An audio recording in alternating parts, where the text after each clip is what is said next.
Bien, muchas gracias por la invitación. La idea de esto es hacer un taller o un curso respecto al autorrefractómetro, queratómetro y aberrómetro HK8000A. Más que un tutorial respecto a cómo es la máquina, qué funciones tiene, yo quiero y he titulado esta presentación como la información como base para la toma de las decisiones. Y vamos a ver por qué la información es tan importante en este ámbito. Sabemos como profesionales del área de la salud que la agudeza visual es el examen básico, más fundamental probablemente de todos. Debiera registrarse en cada visita oftalmológica. Cada vez que atendemos a un paciente, como base debiéramos saber qué visión tiene. Y sabemos también que la agudeza visual está determinada por una serie de variables. Las más importantes las he colocado aquí, que son en primer lugar el error refractivo que tiene nuestro paciente, vale decir qué vicio de refracción tiene, si tiene alguna ametropía o no, la integridad de las estructuras del ojo, las condiciones ambientales en las que se toma el examen de la agudeza visual y los test usados que se ocupan para su medición. O sea, estas cuatro variables van a determinar cuál es la agudeza visual de un paciente. Por otra parte, los autorrefractómetros y queratómetros habituales que ya conocemos, que tienen varios años, sabemos que son máquinas bastante avanzadas y que tienen cualidades que a nosotros nos han sido bastante útiles. Son máquinas computarizadas que entregan información objetiva del error refractivo que tiene nuestro paciente de una manera rápida, simple, reproducible e indolora. En pocos segundos tenemos la información respecto a la refracción de ese paciente. ¿Y por qué es tan importante? Porque la mayoría de las veces esta primera refracción, que es objetiva, nos sirve para a nosotros poder realizar la medición subjetiva de la agudeza visual. De esta forma agiliza de manera notable la refracción, la posterior prescripción de anteojos o de lentes de contacto en nuestros pacientes. Bien, aquí viene un punto muy importante. ¿Cuál es? Que la agudeza visual que nosotros pretendemos que en un paciente sea de 20/20 no siempre va de la mano de una calidad visual en 20/20. Hemos escuchado varias veces pacientes en la consulta que tienen muy buena visión, que son capaces de leer hasta las letras más pequeñas, sin embargo se quejan o tienen molestias durante la noche, en la visión con el computador, de lectura, etc. No son sinónimos una agudeza visual de 20/20 con una calidad visual de 20/20. La calidad visual está alterada por distintos factores. Yo aquí he enumerado algunos de los más tradicionales o los más comunes. Puede ser un paciente que tenga ojo seco, blefaritis, un error refractivo residual que no hayamos corregido de la forma correcta, presencia de patologías corneales o retinales, descentramientos, tratamientos con láser que han quedado descentrados o trasplantes, por ejemplo, de córnea que también han quedado alterados o descentrados, pacientes con lentes intraoculares, pacientes pseudofáquicos que tengan disfotopsias, que es una queja muy importante respecto a la calidad visual, etc. O sea, hay una serie de variables que pueden alterar la calidad visual del paciente. Y dentro de ellas, una muy importante también son las aberraciones ópticas. ¿Qué son las aberraciones ópticas? Para hablar de aberraciones ópticas, primero tenemos que decir qué son los frentes de ondas. Como vemos en esta figura, en que tenemos distintos puntos que tienen la misma fase, que forman esta onda, vamos viendo que van apareciendo de forma regular en este plano y que son perpendiculares al haz o al rayo de luz que lo atraviesa. Sin embargo, en el ojo real, en el ojo humano, esto no se da de esta forma. Vale decir, esta superficie de puntos que tiene en esta misma fase no es plana. Y es lo que es capaz de detectar distintos equipos o mediciones clínicas a través de el sistema de Harman-Shack. Las aberraciones pueden catalogarse en términos generales en aberraciones de bajo orden y aberraciones de alto orden. Las aberraciones de bajo orden son las aberraciones de orden 0, 1 y 2. Dentro de las más comunes o las más habituales son los errores refractivos o los vicios de refracción. O sea, la miopía, la hipermetropía, el astigmatismo son aberraciones de bajo orden, específicamente de segundo orden, y que nosotros somos capaces de corregir, ya sea por métodos de anteojos, de lentes de contacto simples, comunes, etc. Sin embargo, existe, por otra parte, las aberraciones que son de alto orden, vale decir aquellas aberraciones ópticas que son de tercer o de cuarto orden. ¿Y por qué son importantes? Porque estas sí pueden alterar la calidad visual de nuestro paciente. Pueden producir distintos síntomas como por ejemplo halos, pérdida del contraste, falta de nitidez, deslumbramiento, entre otras. Las aberraciones de alto orden dependen del tamaño de la pupila y también se sabe que aumentan con los años. Un punto importante respecto a las aberraciones de alto orden es que estas pueden incrementarse o pueden alterarse producto de cirugía refractiva, específicamente las cirugías con láser. Las aberraciones de alto orden son importantes para explicar distintos puntos, entre ellos síntomas visuales. Un paciente que tiene aberraciones de alto orden, que nosotros no somos capaces de detectar y que tiene una mala calidad visual y que nosotros no encontramos la causa, una causa podría ser estas aberraciones de alto orden. Nos entregan también información importante para la corrección de problemas ópticos. En tercer lugar, para el cálculo de tratamientos de ablaciones personalizadas. Y como cuarto punto, muy importante también, es el estar alerta respecto a patologías corneales ectásicas que pueda tener este paciente. Por ejemplo, un paciente que tiene un queratocono puede tener aberraciones de alto orden elevadas que se traducen en este error cuadrántico medio que va a estar alto. Las aberraciones de alto orden más habituales que afectan la calidad visual o aquellas más importantes, las he mencionado en esta diapositiva, son el coma, la aberración esférica y el trífoil. La aberración esférica, en palabras bastante sencillas, consiste en que los rayos de luz periféricos que entran en la periferia van a refractar antes que aquellos rayos centrales, o sea, van a ser foco previo a los rayos que están pasando por el centro.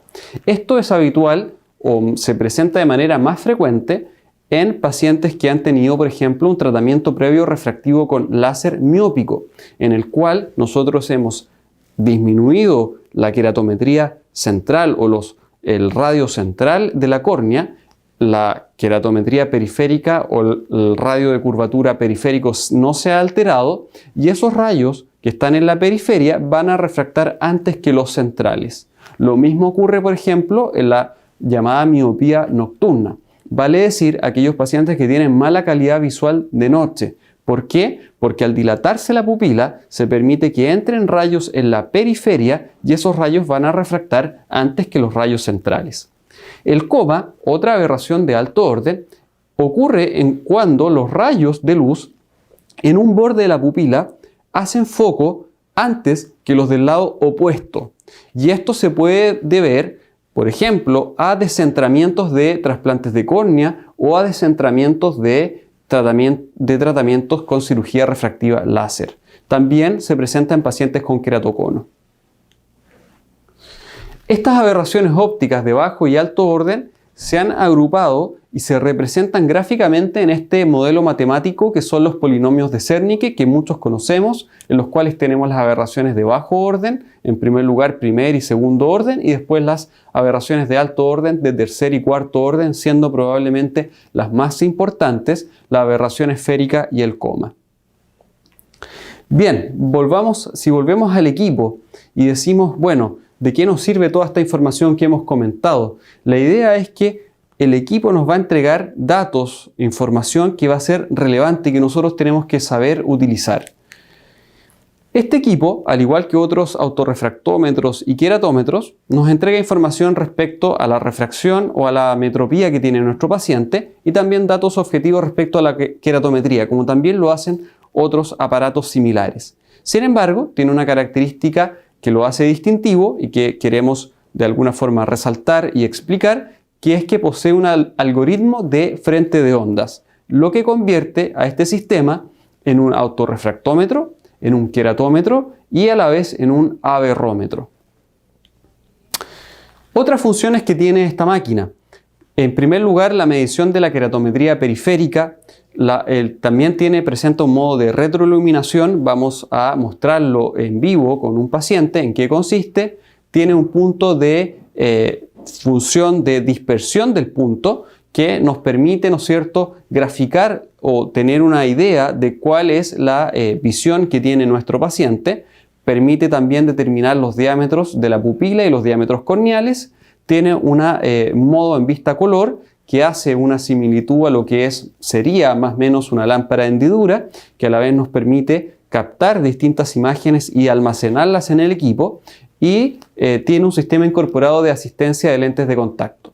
Dentro de todas estas características que parecen bastante interesantes, yo resaltaría respecto a lo que hemos visto anteriormente la tecnología de frente de ondas que tiene incorporada y el modo de polinomios de Cerny que nos entrega, porque nos permite, ¿no es cierto?, detectar estas aberraciones de alto orden. Entonces la idea ahora es que vamos a ir revisando algunos de los puntos que lo hacen, según nuestro criterio, distintivo respecto a los queratómetros y autorrefractómetros habituales. El primero, y quizás el más relevante, es el modo Cerny, en el cual nosotros somos capaces, a través de este equipo, de detectar las aberraciones de alto orden. Y nos entrega un análisis de las aberraciones de forma gráfica, que lo vamos a ver ahora con un paciente. Entonces aquí vamos a ver algunas de las funciones específicas de este equipo. En primer lugar vamos a tomar una refracción. Ahí estamos tomando la refracción.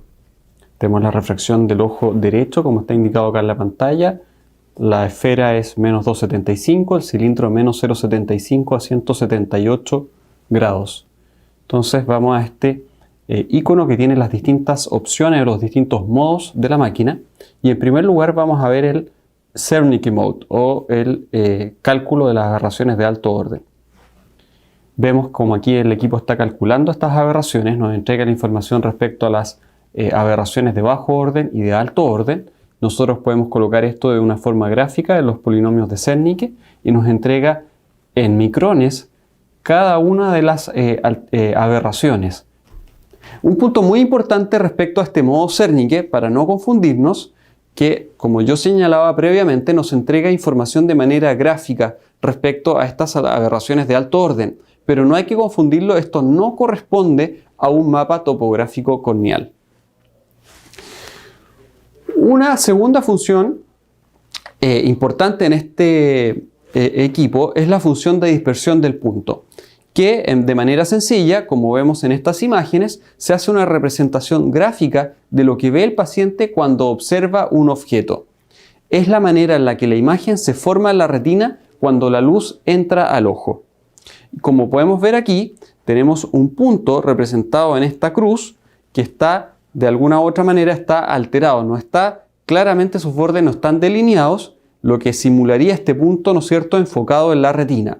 Y vemos cómo en una cartilla de visualización de Snellen podemos ver la letra E, que tampoco tiene todos sus márgenes claros. O sea, nos hace una simulación de este punto de dispersión retinal. La función de dispersión del punto.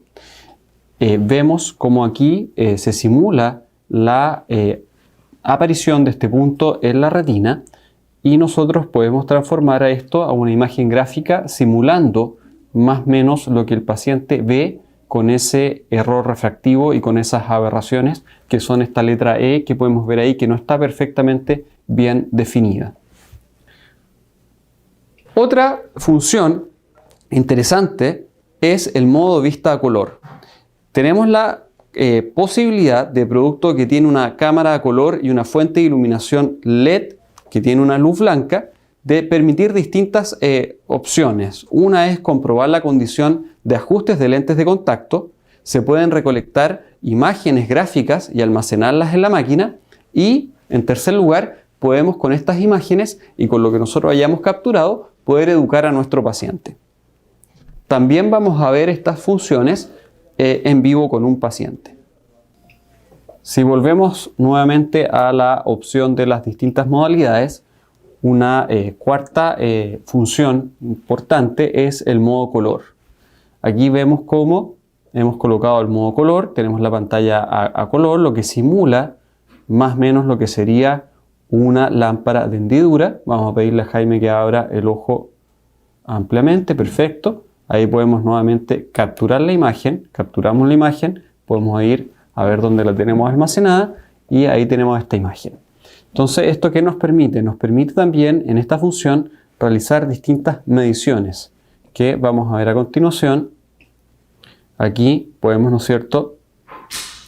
Vamos, abre el ojo Jaime, ahí, vamos a capturar la imagen, capturamos la imagen y esto debería ser aquí.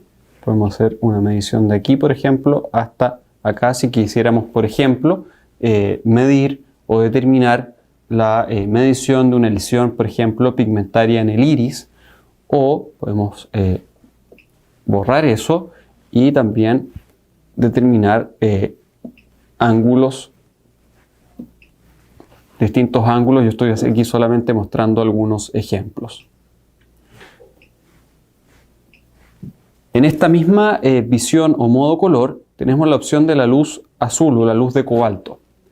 En el caso de un paciente que tuviera alguna alteración corneal, alguna erosión corneal del epitelio corneal, podríamos, ¿no es cierto?, instalarle fluoresceína y captar y determinar la localización de esa lesión, y producto de esta función que vimos anteriormente de las mediciones, también podríamos determinar, por ejemplo, el tamaño de una lesión epitelial. Podemos registrar la medición y con el tiempo ir viendo cómo va variando, si es que la alteración epitelial va mejorando o no.